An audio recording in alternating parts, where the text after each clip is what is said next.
बिस्मिल्लाहिर्रहमानिर्रहीम। अस्सलामु अलैकुम वरहमतुल्लाहि वबरकातुहू। मोअज़्ज़िज़ हाज़रीन इकराम, बुज़ुर्गान कौम और मिल्लत, मेरी इज़्ज़तदार माँ और बहनों, गयूर नौजवान साथियों, मेरे तमाम मजलिसी रुफ़क़ा, शहनशीन और मंच पर तशरीफ़ फरमा महाराष्ट्र के मजलिस इत्तेहादुल मुस्लिमीन के सदर, आज आप एक इंतखाबी जलसे में तशरीफ़ लाए। मैं आप तमाम का शुक्रगुज़ार हूँ कि इतनी बड़ी तादाद में आप यहाँ पर आए अपना कीमती वक्त निकाल कर। मगर मेरी आपसे दबन गुजारिश है कि 20 नवंबर के दिन आप अपना एक एक वोट का इस्तेमाल करें और मजलिस इत्तेहादुल मुस्लिमीन के उम्मीदवार की कामयाबी के लिए आप दुआएं भी करें और अपने वोट का इस्तेमाल करें। मैं आपके बात बताना ज़रूरी समझता हूँ कि पार्लियामेंट के इलेक्शन में यहाँ से आपने मजलिस इत्तेहादुल मुस्लिमीन के उम्मीदवार जनाब इम्तियाज़ जलील साहब को भारी अक्सरियत से इस विधानसभा से आपने कामयाब किया। मगर पार्लियामेंट इलेक्शन का पोलिंग परसेंटेज वो नाकाफ़ी होगा। इसीलिए मेरी आपसे गुजारिश है कि अपने पोलिंग परसेंटेज को बढ़ाइए ताकि यहाँ से इम्तियाज़ जलील साहब की कामयाबी भारी अक्सरियत से हो सके। मेरे अजीज़ दोस्तों और बुज़ुर्गों, आप जानते हैं कि पिछले 2 मरतबा से यहाँ से बीजेपी का उम्मीदवार मुंतखब हुआ है और ये बात आप तमाम पर आया है कि बीजेपी के आमदार ने औरंगाबाद ईस्ट में पूरब में एक मंसूबाबंद तरीक़े से कोई विकास का काम नहीं करवाया। आप जानते हैं कि नारेगांव हो, मिसलवाड़ी हो, जिंसी हो, किराटपुरा हो, संजय नगर हो, बैजीपुरा हो, यहाँ पर मौजूदा विधायक ने, आमदार ने कोई काम नहीं करवाया। इसलिए काम नहीं करवाया रोड, ड्रेनेज का, पीने के पानी का, स्कूल का, क्योंकि वो जानता है कि यहाँ पर काम नहीं करवाना है। उसने अपनी तंग नज़री और तासुबियत का मुजाहरा करते हुए इन तमाम इलाक़ों में जहाँ पे अक़लियतें बसती हैं वहाँ पर काम नहीं करवाया। जो कुछ भी डेवलपमेंट, विकास या तरक्याती काम हुए वो मजलिस इत्तेहादुल मुस्लिमीन के कॉरपोरेटर्स ने करवाए या फिर मोहतरम इम्तियाज़ जलील साहब जब रुकने पार्लियामान थे तो उन्होंने अपने MP लैट स्कीम से इन तरक्याती काम को करवाया। तो मेरी आपसे गुजारिश है कि आप तमाम मिलकर अपने एक एक वोट का सही इस्तेमाल करिए ताकि औरंगाबाद ईस्ट में, पूरब में, इन तमाम इलाक़े जात में जहाँ पर बीजेपी ने अपनी तासुबियत और तंग नज़री के बुनियाद पर डेवलपमेंट के काम नहीं करवाए, मजलिस का रुकन असम्बली कामयाब होगा इंशाअल्लाह। तो ना सिर्फ जिन इलाक़ों का मैंने ज़िक्र किया वहाँ पर भी काम होगा और जहाँ पर दलितों की आबादी है, जहाँ पर मराठाओं की आबादी है, जहाँ पर बैकवर्ड क्लास के हमारे भाई बहनों की आबादी है, इंशाअल्लाह वहाँ पर भी डेवलपमेंट काम करवाया जाएगा। आप ये भी जानते हैं कि इम्तियाज़ जलील साहब ने नारेगांव में स्मार्ट सिटी के अंदर यहाँ पर एक मॉडल स्कूल के क़याम की बुनियाद अमल में डाली और मुझे यकीन है कि इंशाअल्लाह ताला यहाँ के बसने वाले छोटे मुन्ने हमारे बच्चे और बच्चियाँ जब वो स्कूल तामीर होगा तो उससे अपनी तालीम को मुकम्मल कर सकेंगे। मेरे अजीज़ दोस्तों और बुज़ुर्गों, आप ये भी जानते हैं कि आज जो महाराष्ट्र में बरसर इख्तिदार जमात है,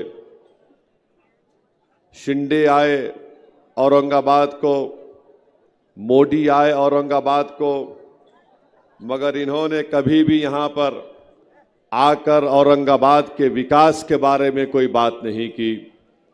नारेगांव में आप जानते हैं कि बिजली की सप्लाई बहुत ही नाक़िस किस्म की आपको दी जाती है और बिजली नहीं मिलने की बुनियाद पर हमारे बच्चे अपनी तालीम को जारी नहीं रख सकते, लोग अपना कारोबार नहीं कर सकते।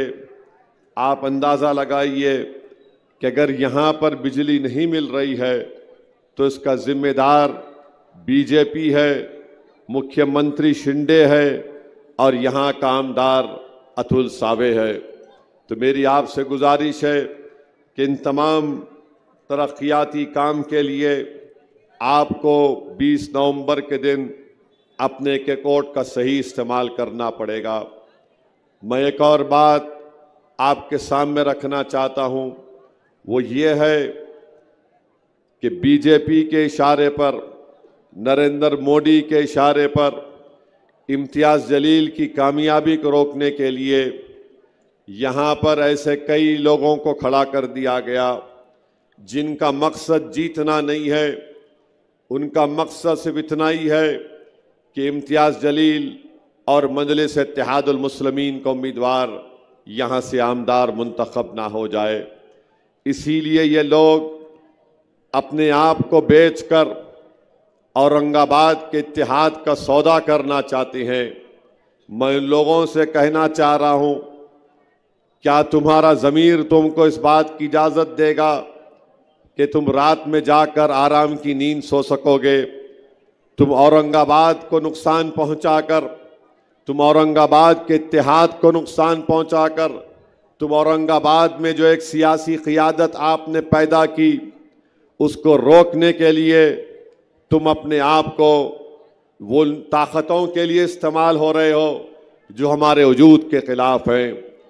आज मैं आपको बता रहा हूँ, ये जितने आज़ाद उम्मीदवार या फिर जो समाजवादी पार्टी से उम्मीदवार खड़े हैं, ये तमाम के तमाम उन दुश्मनों से मिले हुए हैं जिनका रास ताल्लुक़ उस शख्स से है जिसने हमारे नबी करीम सल्लल्लाहु अलैहि वसल्लम के शान में गुस्ताखी करने की कोशिश की। आज इम्तियाज़ जलील की मुखालिफत किस बुनियाद पर की जा रही है? मैं ये दावा तो नहीं कर रहा हूँ कि इम्तियाज़ जलील बड़े फरिश्ते हैं। मैं ये दावा ज़रूर कर रहा हूँ इम्तियाज़ जलील एक इंसान है। मैं ये भी कह रहा हूँ कि हो सकता है इम्तियाज़ जलील से गलतियाँ भी हुई होंगी, इंसान है, मगर इम्तियाज़ जलील से असल गुस्सा और बुग़्ज़ इस बात का है कि इम्तियाज़ जलील जब रुकने पार्लियामान बनकर औरंगाबाद से गया तो भारत की पार्लियामेंट में मैंने कई ऐसे सीनियर पार्टी के, मुख्तलिफ सियासी पार्टियों के बड़े बड़े सीनियर मेंबर ऑफ पार्लियामेंट की ज़बान से सुना कि ओवैसी साहब ये पहले मर्तबा का एमपी इम्तियाज़ जलील है, बड़ी खूब तरीक़े से अपनी बात को रखता है, बड़ी दिलेरी से अपनी बातों को रखता है और बहुत स्टडी करके आता है। यही बात मजलिस के मुखालिफिन को हज़म नहीं हो रही थी कि आखिर कौन है यह शख्स जो औरंगाबाद की गली कूचों से निकलकर भारत की सबसे बड़ी पंचायत के ऐवान को हिला के रख दे रहा है। आखिर ये कौन है वह शख्स जो पहली मर्तबा जीत कर गया और हर मसले पर और ख़ास तौर से अपने क्षेत्र औरंगाबाद की तरक्की के लिए लड़ रहा है। यही इम्तियाज़ जलील था जिसने औरंगाबाद एयरपोर्ट पर एक फ़्लाइट आती थी, आज इम्तियाज़ जलील की नुमाइंदगी पर कम से कम 8 से 10-12 फ़्लाइटें औरंगाबाद एयरपोर्ट पर आती हैं। इन लोगों को ये परेशानी लागत हो गई कि हमने एक एमपी को जीतते हुए देख लिया, मगर कोविड का ज़माना आया तो इम्तियाज़ जलील हाई कोर्ट को जाकर हाई कोर्ट के सामने खुद खड़े होकर ये कहा कि औरंगाबाद के अस्पतालों में कई डॉक्टर और कंपाउंडर की वैकेंसियां हैं उसको पुर किया जाए। इम्तियाज जलील के ही नुमाइंदगी पर कोर्ट में लड़ने पर कोर्ट ने आर्डर दिया, तो मुखालिफीन मजलिस को ये बात पसंद नहीं आई कि शख्स हाई कोर्ट में भी जाकर लड़ रहा है। फिर गरीबों के घर का मसला आया तो इम्तियाज जलील पार्लियामेंट की अर्बन डेवलपमेंट स्टैंडिंग कमेटी के मेंबर थे। इम्तियाज जलील ने पार्लियामेंट में कई मरतबा PMAY के तहत औरंगाबाद के गरीबों के घर के लिए उस स्कीम में औरंगाबाद की जनता के लिए लड़ता रहा। इनको ये बात पसंद नहीं आई। यहाँ पर पीने के पानी के लिए इम्तियाज जलील लड़ते रहे, इनको पसंद नहीं आया। इनको ये बात भी पसंद नहीं आई कि ये कौन शख्स है जो 20 साल के बाद महाराष्ट्र में एक मुस्लिम अक़लियत का MP जीत कर आया है और ये तमाम काम बड़ी बेबाकी से और बखूबी अंजाम दे रहा है। फिर आपने देख लिया कि जब पार्लियामेंट का इलेक्शन आया तो तमाम ताकतें एक हो गई, चाहे वो नाम निहाद सेकुलर हो या RSS हो या शिवसेना हो, सब ने मिलकर इम्तियाज जलील की कामयाबी को रोकने के लिए एक हो गए। महाराष्ट्र में 48 लोकसभा की सीटें हैं, एक ही मुसलमान लड़ रहा था अक़लियतों की तरफ से। सब ने मिलकर इम्तियाज जलील को हराने के लिए कोशिश में लग गए और नतीजा आपने देख लिया कि इम्तियाज जलील की कामयाबी को रोक दिया गया। मेरे अजीज दोस्तों और बुजुर्गों, महाराष्ट्र के गरीबों ने अपनी एक आवाज को खोया, महाराष्ट्र के दलितों ने अपने एक हमदर्द को खोया, महाराष्ट्र के मराठाओं ने उनकी एक आवाज को खोया, महाराष्ट्र के धंगर समाज ने जो उनके लिए लड़ रहा था पार्लियामेंट में, जिसने अहल्याबाई होलकर का जिक्र किया, वो एक अपनी आवाज से महरूम होकर रख गए। औरंगाबाद की आवाम ने अपने एक बेबाक आवाज को पार्लियामेंट में खो दिया। मगर सबसे ज्यादा नुकसान ना सिर्फ औरंगाबाद महाराष्ट्र के अल्पसंख्यक समाज और इन तमाम समाजों को हुआ, बल्कि हिंदुस्तान के, भारत के वो तमाम अक़लियतों को जो ये देख रहे थे कि 2019 से 2024 में मजलिस इत्तेहादुल मुस्लिमीन के 2 MP मिलकर पार्लियामेंट के दरो दीवार को हिला रहे हैं। आज उत्तर प्रदेश को चले जाइए, बिहार को चले जाइए, कर्नाटका चले जाइए, आप राजस्थान को चले जाइए, सब लोग तकलीफ का इजहार करते हैं कि असदुद्दीन ओवैसी फिर से अकेला हो गया भारत की लोकसभा में। मेरे अजीज दोस्तों और बुजुर्गों, मैं नारेगांव की जनता से अपील कर रहा हूं, मैं औरंगाबाद ईस्ट की जनता से अपील कर रहा हूं, हम जिन जालिमों के मंसूबों का और उनके साजिशों का शिकार हो गए, अब के बार 20 नवंबर को मेरी आपसे इस्तिदवा है, इल्तिजा है, गुजारिश है कि आप उन जालिमों को उनके नापाक मंसूबे में कामयाब होने मत दीजिए। एक हो जाइए, मुत्तहिदा तौर पर अपने के कोर्ट का इस्तेमाल करिए ताकि महाराष्ट्र की विधानसभा में आपकी बेबाक आवाज जाए। मेरे अजीज दोस्तों और बुजुर्गों, पार्लियामेंट के इलेक्शन में जो नतीजा आया, मैं इम्तियाज जलील के बारे में कहता था कि इम्तियाज जलील मेरा बाजू था, आज मैं अपने बाजू से महरूम हो गया हिंदुस्तान की पार्लियामेंट में। मगर मेरे नारेगांव के इज्जतदार माँ और बहनों, बुजुर्गों, उलमा और मशाइखीन, गयूर नौजवानों, मैं तो अपने बाजू से महरूम हो गया, मगर खुदा के लिए तुम अपने बाजू से महरूम मत हो जाओ। तुम्हारी एक आवाज है इम्तियाज जलील, जो मुझे यकीन है कि महाराष्ट्र के विधानसभा में ना सिर्फ औरंगाबाद सेंट्रल बल्कि पूरी गरीब जनता के लिए इम्तियाज जलील उनकी नुमाइंदगी करेगा। ये जो लोग खड़े हैं, इनका मकसद सिर्फ बीजेपी को जिताना है, ये बीजेपी से मिठाई खा चुके हैं, ये बीजेपी के गुलाब जामुन खा रहे हैं, ये बीजेपी की दी हुई वेजिटेरियन नान खलाई खा रहे हैं। और इनका मकसद एक ही है, इनका मकसद एक ही है, जीतना इनका मकसद नहीं है। इनका मकसद यह है कि मोदी जीत जाए और आप और हम हार जाए। फैसला आपको करना है, आप जीतेंगे या फिर बीजेपी आरएसएस जीतेगी, या इम्तियाज जीतेगा या मोदी जीतेगा। ये नारेगांव और औरंगाबाद ईस्ट की आवाम को फैसला करना है।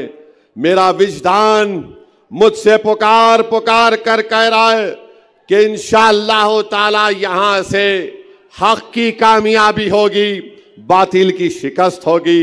मेरा विजदान मुझसे पुकार पुकार कर कह रहा है कि ये वो गयूर सरजमीन है औरंगाबाद ईस्ट की, जो किसी से नहीं डरने वालों की सरजमीन है। यहां पर इम्तियाज कामयाब होगा इंशाअल्लाह ताला। और ये जो मीर जाफर मीर सादिक की औलाद है, इनको बदतरीन शिकस्त आप और हम मिलकर देंगे इंशाअल्लाह ताला। हम ये मंजलिस को कामयाब करेंगे ताकि औरंगाबाद ईस्ट की जनता का फायदा हो सके। अरे यहाँ का एमएलए नाकारा आमदार है जो इन तमाम इलाके जात में काम नहीं करवा सका, इसको फिक्र ही नहीं है। तो मेरी आपसे गुजारिश है कि आप मुत्तहदा तौर पर अपने वोट का इस्तेमाल करिए। मैं कलाम में तकरार का आदी नहीं हूँ, मगर जो लोग आज मंजलिस की मुखालिफत में गुफ्तगू कर रहे हैं, रिकेक हमले कर रहे हैं और पर्सनल अटैक कर रहे हैं, मैं उनसे इतना ही कहना चाह रहा हूं, याद करो 2014 को, याद करो 2014 को, जब तुम राष्ट्रवादी कांग्रेस में थे और तुमने अपने साथ राष्ट्रवादी कांग्रेस के एक बहुत बड़े मुस्लिम नेता के साथ दिल्ली में मेरे घर पर वक्त लेकर मिलने को आए थे। मैं तुमको जानता भी नहीं था, तुम मेरे घर को आए और उसमें एक शख्स थे जिनका नाम वो आले रसूल सादात थे। वो मेरे घर में आए, इसरार कर रहे थे। मैंने कहा ये बात करेंगे, तो मुझसे आकर घर में बैठकर मैंने उनकी, जो मुझसे हो सकता था, मैंने उनकी खातर तवाज़ो की। उसके बाद जो एक साहब थे राष्ट्रवादी कांग्रेस के, उन्होंने 2014 में मुझसे कहा था, असदुद्दीन ओवैसी साहब, हम अपने साहिब के पास से आपको पैगाम लेकर आए हैं कि आप इलेक्शन मत लड़िए महाराष्ट्र का, आपको जो चाहिए हम आपको मुहैया कर देंगे। मुझे अच्छी तरह वो अल्फाज याद हैं। मैंने कहा कि आप मेरे घर में मेहमान हैं, आप आले रसूल हैं, मैं आपकी बड़ी इज्जत करता हूं, मगर खुदा के लिए मेरे घर में बैठकर आप मेरा सौदा नहीं कर सकते। आप गलत घर को आए हैं। ये वो घर है जिसमें हम पैदा हुए, जिस घर के रिवाज ये है कि हम अपने आप को मिटा देंगे, खत्म कर देंगे, मगर कौम के नाम पर सौदा करने वाले का नाम असदुद्दीन ओवैसी नहीं है। मैंने उस शख्स से कहा कि तुम आले रसूल हो, मैं तुम्हारी बहुत इज्जत करता हूं, क्योंकि मैंने हदीस शरीफ में पढ़ा कि रसूल अल्लाह सल्लल्लाहु अलैहि वसल्लम ने फरमाया कि मेरी आल कश्ती नूह की तरह है, जो उसमें सवार हो गया वो बच गया। मैं अहले बैत की बड़ी इज्जत करता हूं। मैं तो इस कौल को जानता हूं इमाम जाफर सादिक रदी अल्लाह ताला अन्हु के, कि इमाम जाफर सादिक ने कहा था कि अल्लाह ने जब कुरान में फरमाया वा तसीमु बिहब्लिल्लाह जमीओ वला तफर्रको, कि अल्लाह की रस्सी को मजबूती से थाम लो और मुंतशिर मत हो जाओ, तो इमाम जाफर सादिक ने कहा कि जो कुरान में फरमाया गया अहले बैत है, कि अहले बैत को पकड़ लो। मैं उनसे कहा कि आप इस तरह की बात मत करिए, आप बराए मेहरबानी अगर और कुछ गुफ्तगू करना चाहते तो मुझसे बात करिए। वो उठ गए और चले गए। उसके बाद वो शख्स इतना मुतासिर हुआ, बोला मैं औरंगाबाद का हूं, मैं मंजलिस में आना चाहता हूं। मैंने कहा याद रखो, मंजलिस में जब आ रहे हो तो तुम इस तरह की बात दोबारा मेरे सामने नहीं करना। और आज आप मजलिस इत्तेहादुल मुस्लिमीन और इम्तियाज जलील पर रकेक हमले करते हैं। कौन सी जबान में तुम बात कर रहे हो?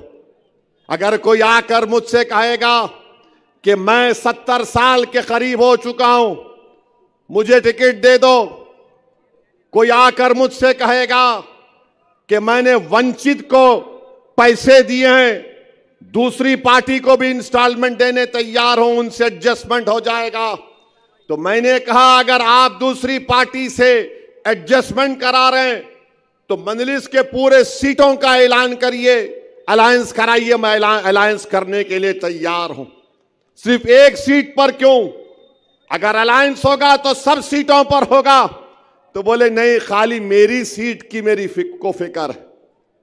आप बताओ, जो शख्स सिर्फ अपनी जात के लिए मर मिट रहा है, तो क्या सदुद्दीन ओवैसी जात का साथ देगा या इन लाखों करोड़ों औरंगाबाद के दिलों में बसने वाली मोहब्बत, धड़कने वाले दिल का साथ देगा? बताओ।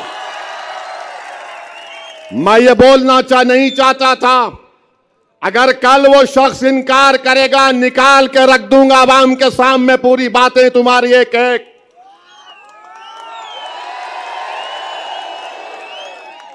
मैं 70 साल का हो गया।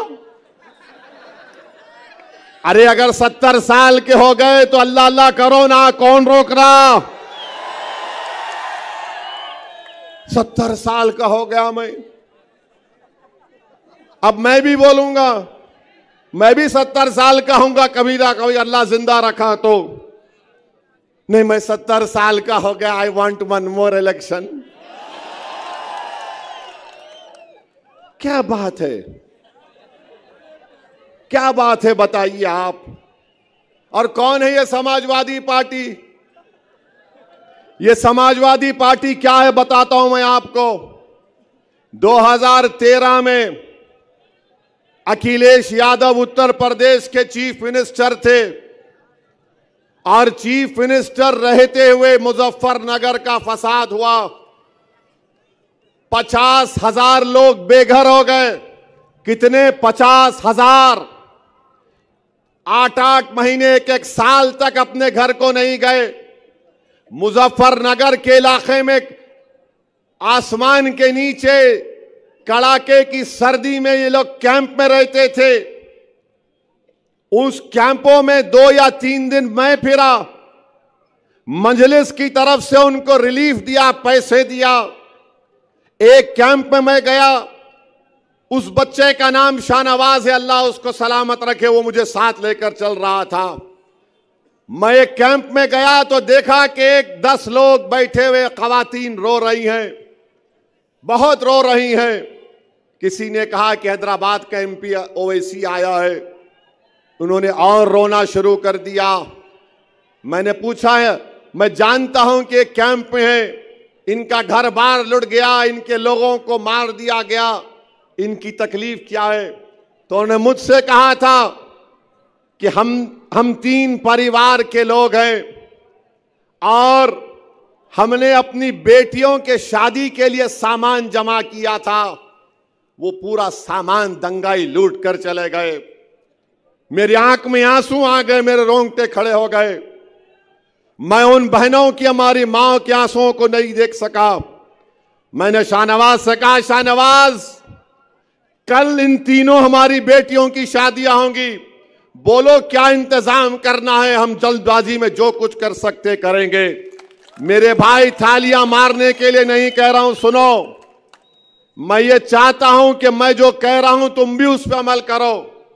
तुम भी औरंगाबाद में अगर कोई गरीब बच्ची है जिसकी शादी नहीं हो रही तो तुम शादी, उसका इंतजाम उसका करवाओ। 2 या 3 दिन के अंदर उन तीनों परिवार की बच्चियों की शादी, इज्तिमाई शादी हुई। मुझे बुलाया गया, मैं उसमें गया था। मैं उन महिलाओं को, उन खवातीन से मिला। जिनका रेप हुआ था गन्ने के खेतों में, मैं उन बेटियों की दास्तान सुनाऊं? अगर तुम्हारे सामने बयान करूंगा तो तुम रात में सो नहीं पाओगे। वो दास्तानें जानता हूं मैं। तुमने कभी सुना एक 65 साल की औरत की रेप हो सकती है? तुमने सुना कि एक 60 साल की औरत के छाते को काट दिया जाता है? मैंने सुना। और ये अखिलेश यादव मुख्यमंत्री था। और आज ये समाजवादी पार्टी के लोग औरंगाबाद के हमारे इस इत्तेहाद के दीवार को, इस किले को, इस महल को, जिसने आपने अपने खून पसीने से इसको तैयार किया, जिसको आपने अपनी कुर्बानियों पर खड़ा किया, जिसने आपने एक उम्मीद का एक महल तामीर किया सबके लिए, आज यहां पर आकर दीमक की तरह उस इत्तेहाद को तोड़ना चाहते हैं। जालिमों, तुम्हारा अखिलेश यादव मुख्यमंत्री था तो 50,000 लोग बेघर हो गए, 100 के करीब खवातीन की अस्मत रेजी हुई। आज भी 10 से 15 खवातीन का केस कोर्ट में चल रहा है।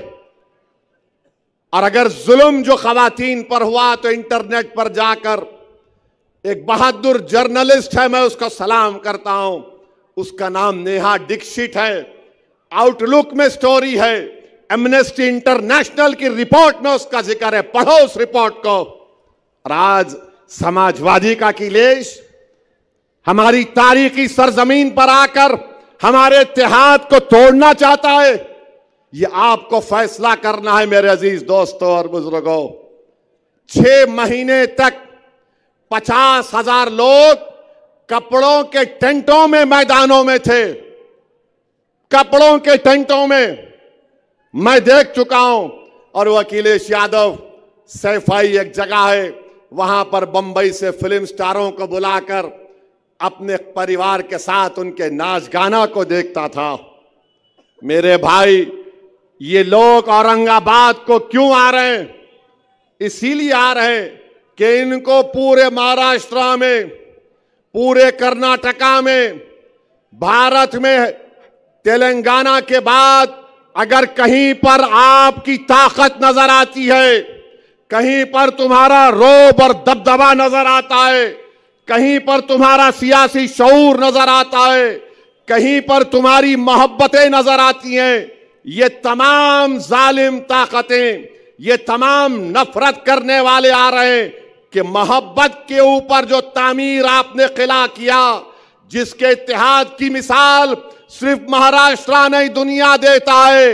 हिंदुस्तान की पार्लियामेंट में जब इम्तियाज जलील मेरे साथ थे तो बीजेपी और कांग्रेस के एमपी बोलते थे कि इन लोगों ने औरंगाबाद को अपना दूसरा किला बनाया है, आज उस किले को कमजोर करना चाहते हैं। तो मेरे अजीज दोस्तों और बुजुर्गों, ये आपको फैसला करना है, क्योंकि इस चिराग को जो आपने जलाया है ना, तुम नहीं जानते इस चिराग की रोशनी से कितने लोग हसद करते हैं। ये चिराग जो तुमने जलाया है, मेरी इज्जतदार मां और बहनों, मेरे गय्यूर नौजवानों, मेरे बुजुर्गों, मेरे उलमाओं, ये चिराग जो तुमने जलाया है, इसमें तेल नहीं है, तुम्हारा खून पसीना है, याद रखो। ये तुम्हारा खून पसीने से चिराग जो तुमने इत्तेहाद का जलाया, जिसकी रोशनी पूरे महाराष्ट्र से बाहर जा चुकी है। सारी दुनिया तुम्हारे इत्तेहाद और सियासी शऊर की मिसालें देती हैं। इसीलिए हसद करने वालों को ये चीज पसंद नहीं आ रही है। इसलिए तमाम मीर जाफर, मीर सादिक, तमाम यजीद के एजेंट और तमाम इबलीस के चाहने वाले जमा हो गए कि इम्तियाज नहीं जीतना, और मिठाई और गुलाब जामुन जा रही है। ठीक है नौजवानों, खूब दबा के खाओ मिठाई गुलाब जामुन, रोकना नहीं अपने आप को। मिठाई उनकी खाना और डकार मजलिस इत्तेहादुल मुस्लिमीन के नाम पर लेना। गुलाब जामुन उनका खाना, मगर 20 को बटन दबेगा पतंग पर। ये लोग ये समझ रहे हैं कि पैसों से कुछ कर लेंगे। अरे जालिमों, मैं पूरे भारत में फिरता हूं, मगर ये ऐसी जगह है जहां पर हैदराबाद से लोग आते और बोलते साहब हम बरसों से औरंगाबाद आ रहे, हमारा कुछ भी नहीं होता, यहां पर हम सेफ तरीके से जाते। अच्छा, इसकी मिसाल समझाने के लिए बोल रहा हूं। झारखंड में एक एक्टर है मिथुन चक्रवर्ती,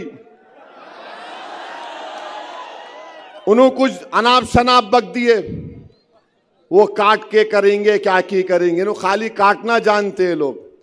उन्होंने झारखंड में बीजेपी के जलसे में गए, क्या हुआ मालूम? पॉकेट मार दिया उसकी, उसकी पॉकेट मार दिए। अब उन्हें किसको काटता कि नहीं मालूम, कुदरत का निजाम। उन्हें बोला काटता तो बीजेपी के ही मीटिंग में उसकी पॉकेट काट दिए। है इंटरनेट पे है, देखो आप, हजरत गूगल पे मार के देखो, उसकी पॉकेट मार दी। ये क्या पॉकेट प्लेयर पूरे बीजेपी के जलसों में आते हैं क्या? मैं झारखंड का बोल रहा हूं, यहां का नहीं बोल रहा हूं। पेपर में आया तो मेरे भाई आपके इस इत्तेहाद को मजबूत रखिए। अब ये शिंदे बोल रहे, बात करे कि अमित शाह बोल रहे हम लाडकी बहना लाडली बहना, ऐसा चीर चीर के बोल रहे। हम 1500 रुपये अकाउंट में डाले, 1500 रुपये आए, इनके घर से नहीं आए, तुम्हारा पैसा है रखो। 1500 रुपये आ रहे, ठीक है ना। अब बताओ शिंदे अमित शाह, औरंगाबाद में मैं मार्केट को भी जाके मंगाया, अभी 10 मिनट बाकी है।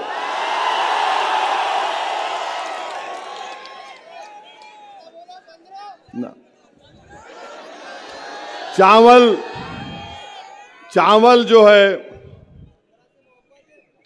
जो है 30 रुपए था जब मोदी प्रधानमंत्री बने औरंगाबाद में, अब जो है 72 रुपीस हो गया। जवारी 20 रुपए था 2014 में जब मोदी प्रधानमंत्री बने औरंगाबाद में, अब 45 रुपए हो गया। और आपके गुड़ 30 रुपए था, वो जो है 55 रुपए हो गया। जरा याद रखो आप इसको, मैं क्या बोल रहा हूं, समझे ना। हाँ, चावल फाइन 30 रुपए था, 72 रुपीस हो गया। चाय, मोदी जी चाय 20 रुपए थी 14 में, इन्होंने इतना चाय बनाए अब 39 रुपीस में आ गई। औरंगाबाद का रेट है ये। मसूर की दाल 60 रुपए थी, अब 155 रुपए हो गई औरंगाबाद में। लाल मिर्ची का पाउडर 180 रुपये में था 2014 में, अब 480 हो गया। इमली 80 रुपये थी, 220 रुपये हो गई। नमक 12 रुपये था, 25 रुपये हो गया। क्या नमक हलाली कर रहे। मीठा तेल 80 रुपये था, 160 हो गया। भिंडी 20 रुपये थी, 50 रुपये हो गई। बैगन 15 रुपये था, 40 रुपये हो गया। हरी मिर्ची 40 रुपये में थी, 100 रुपये हो गया। प्याज 15 रुपये, 40 रुपये में आज। आलू 2014 में 12 रुपये, अब 30 रुपये। टमाटर 15, 50 रुपये में हो गया। अब आप देख लो, अब ये मीठा तेल 160, 160 हिसाब में कौन अच्छा है यहां पे? कितने अच्छे औरंगाबाद में हिसाब में? उतने ही 20 को हिसाब करना है पूरा, याद रखो प्यारे। हाँ, अब लिख लो, इमली 220, मीठा तेल 160, कितने हो गए? 380। उसमें नमक मिला लो 25 रुपये, 405। आप उसमें हरी मिर्ची मिला लो 100 रुपये, 500। अब उसके बाद चावल ले लो आप 72 रुपीज फोर्स ऐड कर लो। चावल 39 रुपीज ऐड कर लो।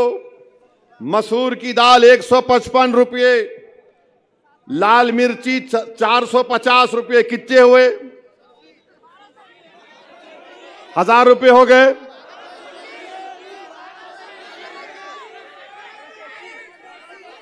921, 1221। अब हमारी मां और बहनों का फेवरेट आइटम एलपीजी सिलेंडर। वो एलपीजी सिलेंडर जो है, मोदी जी इतना गैस छोड़े 10 साल में, माने लाइटर वेन में दिल पे नहीं लेना, 450 रुपये से 900 से 1000 रुपये में हो गया। अब 1500 इन्हों क्या बोल रहे शिंदे, अमित शाह, लाडली बहन 1500 रुपये दे के 2000 तुम्हारे से निकाल ले रहे। समझे आप? इसको बोलते गुजरात मॉडल। 1500 रुपये अकाउंट में 2000 रुपये निकाल लो। अब उन्हें बड़ा खुश, 1500 आए। अब उसको नहीं मालूम, वहां जाके मार्केट में गए तो हैदराबाद में बोलते इसके मुंह में मट्ठी पड़ो, 1500 लेके 2000 निकाल दिया। तो हमारे महाराष्ट्र की जनता से हम अपील कर रहे, हमारी माँ और बहनों से अपील कर रहे, 1500 आए रख लो, मगर सबसे ज्यादा महंगाई इन्फ्लेशन पूरे भारत में महाराष्ट्र में है। और महाराष्ट्र के महिलाओं को सेफ्टी होना, आपको मालूम महाराष्ट्र में 2022 में 2904 खवातीन महिलाओं का रेप हुआ। आपको मालूम महाराष्ट्र में 2022 में 12,260 महिलाओं का किडनैपिंग हुई। महाराष्ट्र में 2022 में महिलाओं पर हमले 5,209 हुए। अरे अमित शाह, शिंदे, फडणवीस, तुमको क्या हो गया? रेप हो रहा है महिलाओं का, किडनैपिंग हो रही है, असॉल्ट हो रहा है, और तुम बोल रहे हम 1500 दिए, 1500 दिए। क्या कर रहे तुम? महिलाओं की सेफ्टी महाराष्ट्र में आज नहीं है। आए दिन महिलाओं का किडनैप हो जाता है, महिलाओं पर असॉल्ट होता है, सेक्सुअल वायलेंस होता है, मगर ये बीजेपी, ये अमित शाह, ये फडणवीस बोल रहे हम 1500 दिए, 1500 दिए।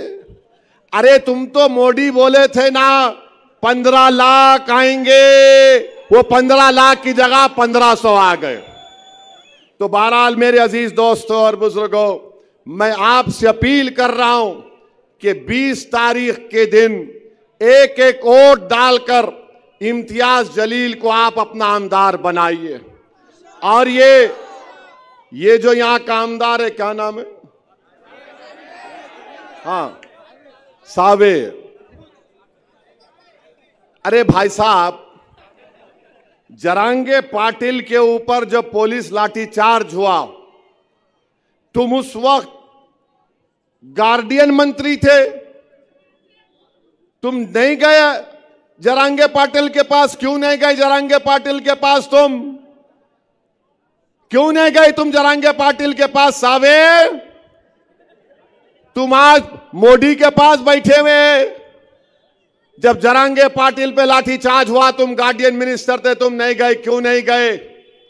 क्या चीज तुमको रोकी? मैं मराठा समाज को एक पैगाम दे रहा हूं, मजलिस के जितने उम्मीदवार आमदार बनेंगे इंशाअल्लाह ताला, महाराष्ट्र की विधानसभा में जाएंगे तो मराठा रिजर्वेशन, मराठा आरक्षण के लिए आवाज बुलंद करेंगे। मैं मराठा समाज को पैगाम दे रहा हूं, हम आपके लिए लड़ेंगे, आपको आरक्षण मिलना चाहिए। मगर क्या मोदी देंगे, क्या फडणवीस देंगे, ये इनको सोचना है। और शिंदे साहब को मैं बोलना चाह रहा हूं, शिंदे को मालूम हो गया कि मैं अब मुख्यमंत्री नहीं बनने वाला हूं। फडणवीस को भी मालूम हो गया कि मैं नहीं बनने वाला हूं, इसीलिए फडणवीस औरंगाबाद आके दूल्हे भाई का नाम लिया, असदुद्दीन असदुद्दीन असदुद्दीन। अरे फडणवीस तुम जरांगे पाटिल का नाम लेते, मगर नहीं लिए, मेरा नाम लिए। अरे तुम नाम बदल दिए, मगर जिस जगह का तुम नाम बदले उसी जगह पर 2024 में 256 महीने में जून तक किसान खुदकशी कर लिए।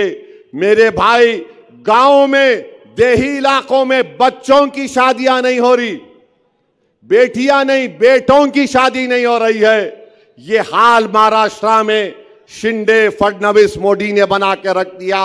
अब हिंदू मुस्लिम कर रहे हैं, हिंदू मुस्लिम करो, हिंदू मुस्लिम करके बांटो, तोड़ो। मेरी आपसे अपील है कि आप इनके मंसूबों में उनको कामयाब होने मत दीजिए। ये जो पीछे से वार करना चाहते हैं, इनको पहचानिए। ये जो लोग खड़े हुए हैं, ये सिर्फ हराने के लिए खड़े हैं। 20 तारीख के दिन मेरी आपसे अपील है कि एक एक वोट को इस्तेमाल करिए। आप पतंग के निशान पर बटन दबाइए, उम्मीद की बुनियाद पर बटन दबाइए। पार्लियामेंट इलेक्शन में हमको धोखा दिया गया, हमको मक्कारी की गई और हमारे इम्तियाज जलील को कामयाबी से रोक दिया गया।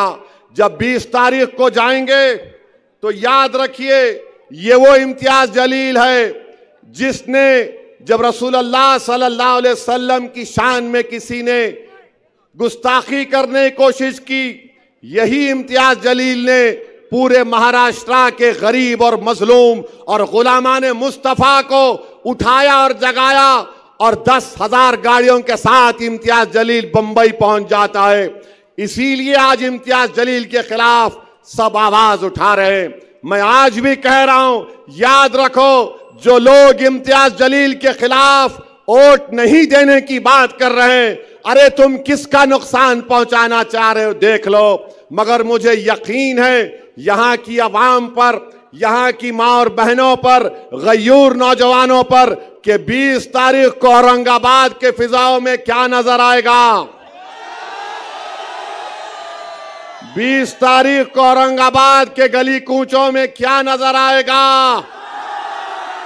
हर घर से क्या आवाज आएगी, हर दिल क्या पुकारेगा, हर दुआ में क्या होगा। तो मेरे अजीज दोस्तों और बुजुर्गों, मेरे भाई इम्तियाज जलील को कामयाब करिए। आपको एक अच्छे आमदार की जरूरत है जो आपकी खिदमत कर सके। ऐसे लोगों को कामयाब होने मत दीजिए। जिसने 10 साल से कुछ काम नहीं करवाया, तो मेरे साथ नारा लगाइए, नारे तकबीर। पतंग को, पतंग को, पतंग को, और मेरे साथ एक्शन करिए। कैसा करते अपना एक्शन डाल के सबको। यस, सलाम अलैकुम। कल कहां जलसा है? कल कहां जलसा है? कल एक जलसा है, उसमें आएंगे आप लोग। जरा आना, जरा ताकत दिखाना। मोदी जो है गाड़ियां भिजा भिजा के लोगों को ला रहे, आओ आओ आओ आओ, मगर आप खाली चलते हुए आ जाओ, काफी है। अस्सलाम वालेकुम।